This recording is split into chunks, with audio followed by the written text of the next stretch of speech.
மயான கொள்ளை உருவான வரலாறு. துவக்கத்தில் படைப்பு கடவுள் நான்முகனுக்கு 5 தலைகள் இருந்தன. பார்வதி தேவி பிரம்மனின் 5 தலையை பார்த்து சிவன் என்று நினைத்து வணங்கினார். இதனை கண்டு நகைத்ததால் சினம் கொண்ட பார்வதி சிவனிடம் முறையிட பிரம்மாவின் ஒரு தலையை சிவன் கொய்து விட்டார். கொய்யப்பட்ட பிரம்மனின் தலை சிவனின் கையில் ஒட்டி கொண்டது.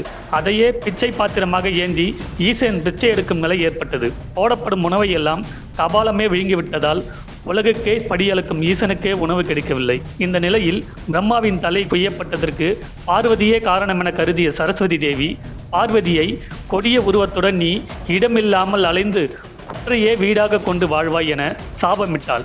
அதன்படி பார்வதி பூவுலகில் பல இடங்களுக்கு சென்று முடிவில் மலையரசனுக்கு உரிமையான ஒரு நந்தவனத்தில் தவம் இருக்க தொடங்கினாள். அங்கு காவலுக்கு இருந்த மீனவ காவலாளி தடுத்தும் புற்றால் தன்னை மூடிக்கொண்டு அங்காள பரமேஸ்வரியாக கோவில் கொண்டாள். மலையரசன் புற்றை கலைக்க முற்பட அவன் தன் ஆற்றலை இழந்தான். இதனால் வந்திருப்பது அம்மனே என அனைவரும் அறிந்தனர். மலையனூர் என அறியப்பட்ட இவ்விடத்தில் இன்றும் மீனவ சமூகத்தினரே சேவை செய்கின்றனர். இந்த கோவிலுக்கு சிவன் வர அங்காள பரமேஸ்வரி சிவன் கையில் இருந்த கபாலத்தில் சுவையான உணவை இட்டாள். எல்லாவற்றையும் கபாலம் விழுங்கிவிட மகாலட்சுமியின் பரிந்துரையின்படி அம்மன் 3வது கவலத்தை கை தவறியது போல கீழே போட்டாள். உணவின் சுவையால் கவரப்பட்ட கபாலம் அதனை உண்ண சிவனின் கரத்தை விட்டு நீங்கி கீழே போனது.